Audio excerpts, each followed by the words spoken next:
कि भोले बाबा राउत बसहा बिगड़ गइल बा। ये वाला देख लीजिए भैया अपने हिसाब से।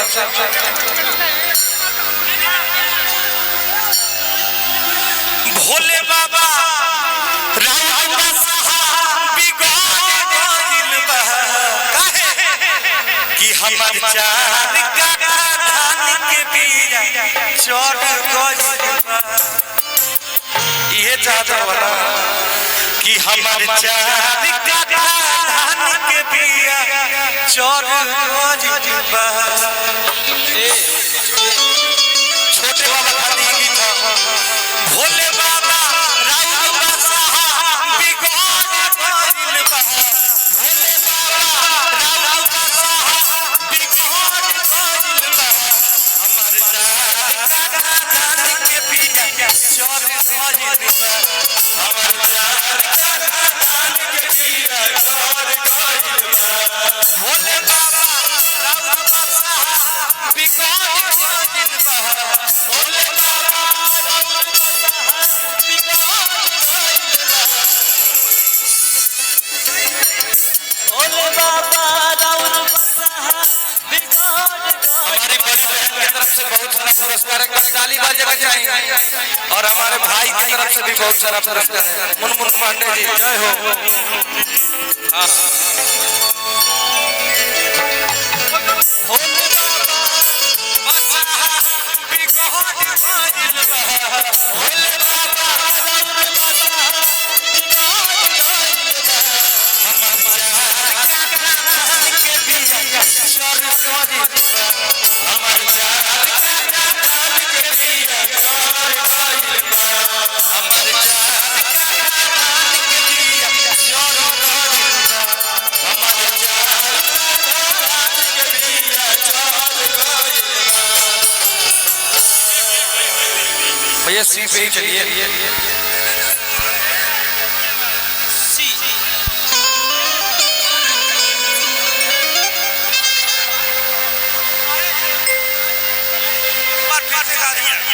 भैया के आदेश बाकी जैसे तो के माने ली पार्वती जी गाना फिर से गावे के बना। वाह वाह वाह वाह।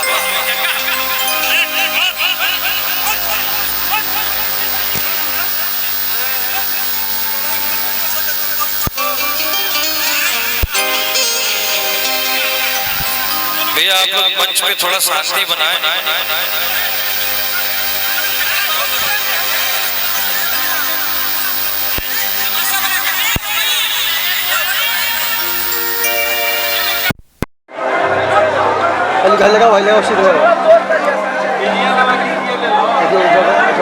बाबा बाबा ए बाबा निकल गइल बा।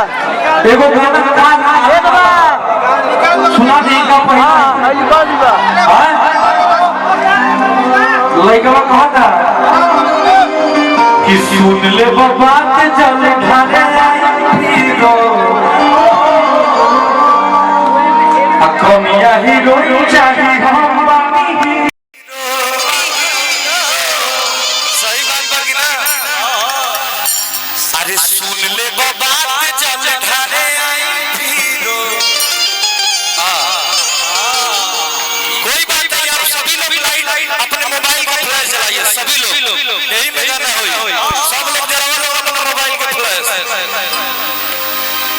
कि सुन ले बात जल ढाले हीरो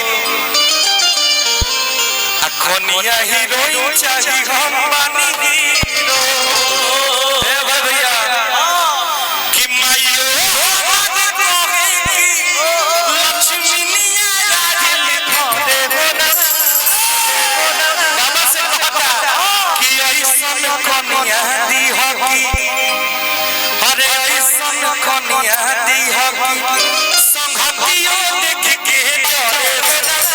ऐसन कन्या दी होगी संगतियो देख के डरे। ऐसन कन्या दी होगी। सुन ले बात जल ढाले हीरो कन्या हीरोइन चाही हम बानी हीरो। सभी लोग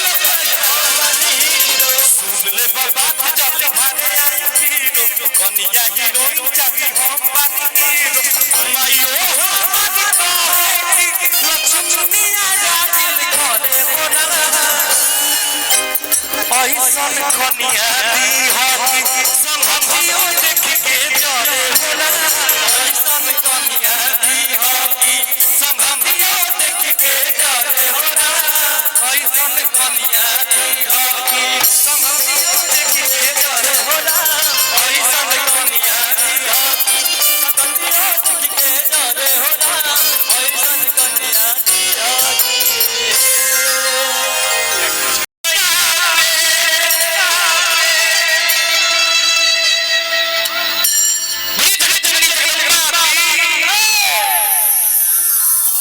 विश्वास करा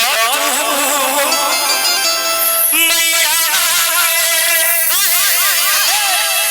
कि लगई नैया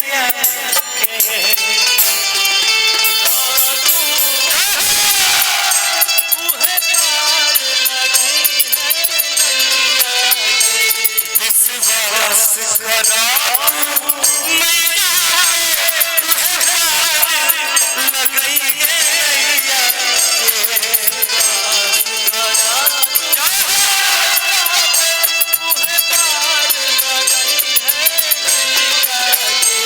विश्वास करो तू मैया पे उहे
संकट हरनी भी कहल जाला का कहे के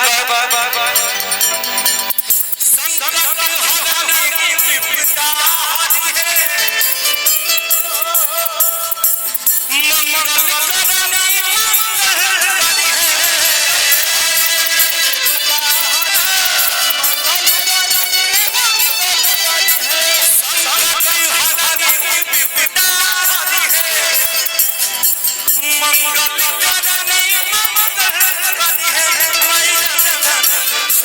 शांति भरी हो माया सुख शांति भरी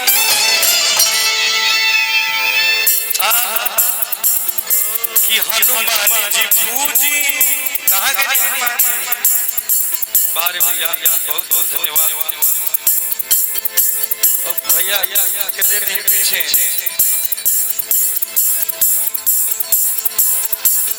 कि पूजब पंकज ये पूजब पंकज ये पैया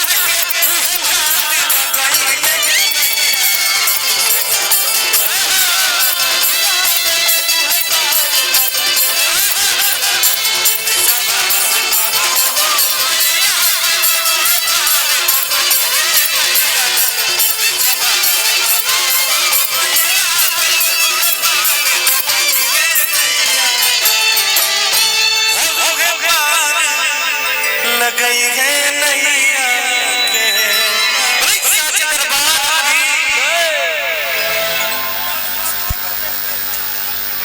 वाह वाह वाह बहुत बहुत धन्यवाद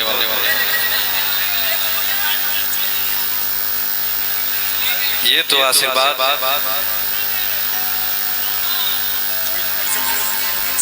जी जी जी जी जी जी बहुत बहुत बहुत हो गई बहुत बहुत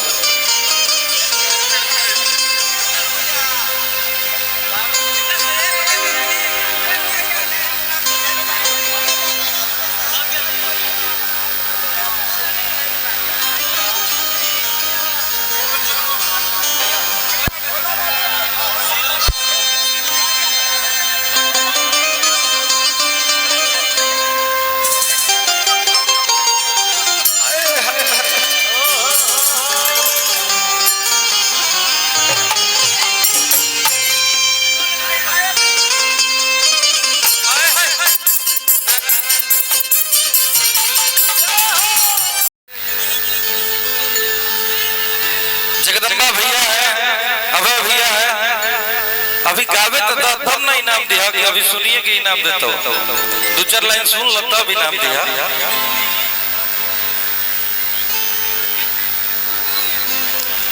तो कहे कि हाँ भैया और मंच पर उपस्थित जितना भी गणमान्य लोग वाले कलाकार बने हमारे छोट भाई कल्लू जी गावत रहे हैं अशोक भैया भी रहनी है शायद अशोक भैया रहनी है ना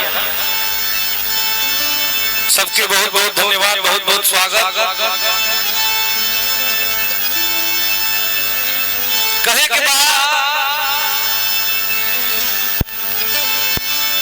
कि अगर ये दुनिया के एगो सागर समझ लिहल जाओ भव सागर महासागर समंदर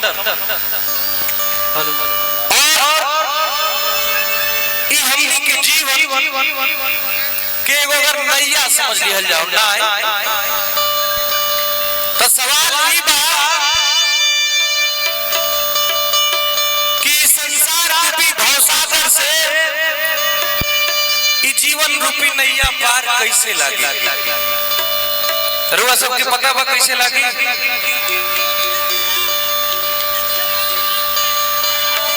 हम बताओ तनी कैसे लागी बताओ तनी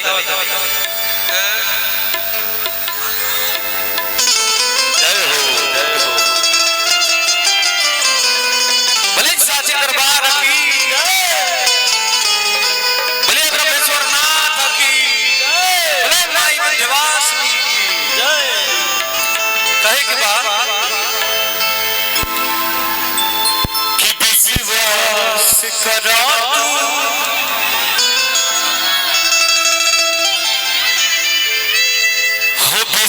बाबा ब्रह्मेश्वर नाथ के इस पावन पवित्र भूमि पर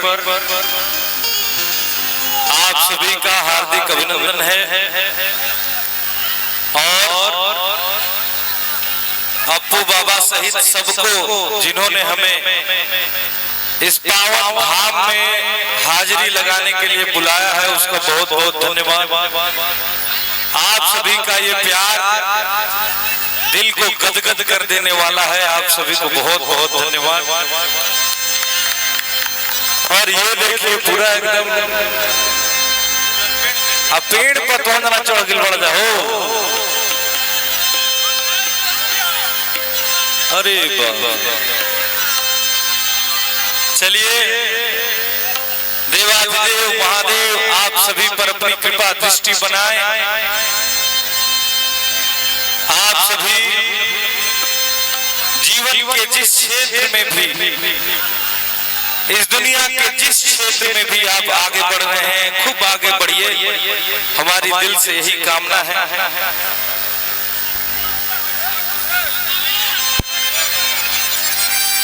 छोटू बाबा, छोटे बाबा, हाँ हाँ हाँ हाँ बहुत।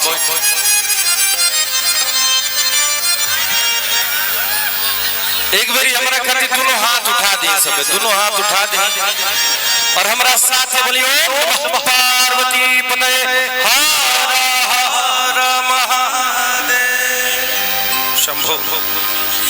बाबा पवित्र भूमि में आके ऐसा लगता जैसे हमारा जीवन सार्थक हो गई।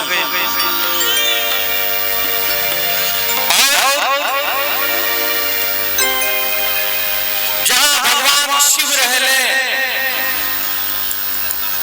ओहिजे शक्ति रहेली, जगत जननी माई जगदम्बा। तो शक्ति के बिना शिव ना, शिव के बिना शक्ति ना।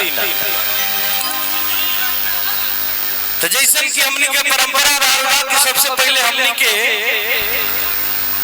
शक्ति के आराधना करें जा, कहे से कि हमने के जितना भी आदमी बानी जा, लड़का बानी जा, सबके के आवे के जवन स्रोत बा, जरिया बा, शक्ति के जरिए बा। मातृ शक्ति अपना अपना माई के द्वारा ही हमने के दुनिया में जन्म भइल बा। एक बारी अपना अपना माई खातिर ताली बजा दी सब। क्या बात, बोले जय जननी जगदम्बा की जय। प्रणाम भैया। दुनिया के स्थान को परिचालित खड़ा करने वाले आदरणीय बड़े भाई रितेश पांडे जी, आदरणीय रितेश भैया, ये परमेश्वर नाथ धाम का ये फोटो है, ये आवाज से बढ़कर है, जहाँ पर बाबा का प्रसाद के रूप में ये हम सबको पुरस्कार मिलता है। आदरणीय एक जरा सा मंच को खाली कर दीजिएगा, अब मंच को जरा सा खाली कर दीजिए। मैं 2 शब्द बोलकर इसके बाद मैं माइक बड़े भाई को दूंगा। आज मेरा जन्मदिन भी है, 12 बज के मेरा जन्मदिन शुरू हो गया। लव यू आप सबको, लव यू मेरे भाइयों को, love you, I love you, I love you, I love you सभी भाइयों को, सभी भाइयों को। हरियाणा के बक्सर जिला के की मिट्टी के साथ बनी जा तमाम लोग के आई लव यू भाई, आई लव यू। आप सब इंस्टाग्राम पे सर्च कर सकते हैं एंकर ऋतिक रोशन से मिला तमाम कलाकार के साथ कार्यक्रम करके। थैंक यू भेंट करके चलिए, आई लव यू। अब एक मिनट भैया, फोटो का दौर चलता रहेगा। रितेश पांडे भैया, हाँ ऐसा है कि फोटो ले लीजिए। विधायक बनने के बाद हम सब भैया को बधाई देंगे कि आदरणीय हमारे बड़े भाई विधायक रितेश पांडे जी। मैं बस पूरी अदब के साथ एक ऐसी बात भैया के लिए मैं लेकर लाया हूँ, कैसे सिस्टम हम सब छोड़ने की क्षमता रखते हैं और युवाओं को उल्टा कर दीजिए। मेरे नौजवान भाई, मैं आप सबके पक्ष में हमेशा बोलता हूँ, युवाओं को उल्टा कर दिया जाए तो होता है वायु जिधर चलता है धूल कंकर सबको साथ लेकर चला जाता है। इसीलिए घमंड है हम सब नौजवान। आदरणीय बड़े भाई, एक बार हाथ खड़ा कर दीजिए। आप सब जोरदार ताली बजाइए,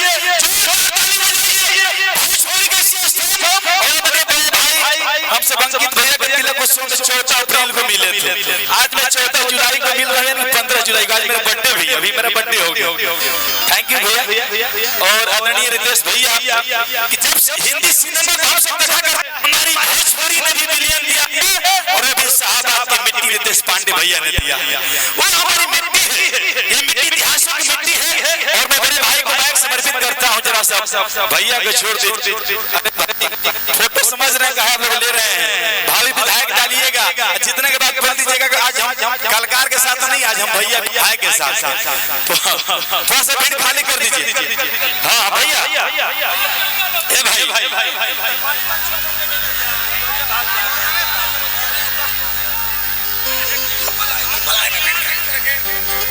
स्टेज पे जितने भी लोग बैठे हैं वो कृपया करके नीचे चले जाए। कार्यक्रम को देखना है तो सभी लोग नीचे चले जाए। आप लोगों से नम्र निवेदन है कि आप लोग नीचे चले जाए। अब मन को खाली कर दीजिए ना भैया को हम सब सुने। ए भैया रुक जाओ, आदरणीय भैया को सुना जाए। ये भैया की पूरी व्यवस्था है इतने लोगों का। आदरणीय आप बड़े आज ये भैया से यहाँ आ जाइए और देश पांडे भैया जरा से यहाँ पे आ जाइए। आप सुरों के विजेता है भोजपुरी में। पवन भैया तो है ही, लेकिन पवन भैया के बाद सुरों का विजेता अगर है तो रितेश भैया है। आपके लिए अगर बात हिंदी की हो तो मैं सिर्फ आदरणीय सुनील मेरे भाई, अगर बात हिंदी की हो तो मैं अमरीश पुरी हो जाऊं। अगर बात हिंदी की हो तो मैं अमरीश पुरी हो जाऊं।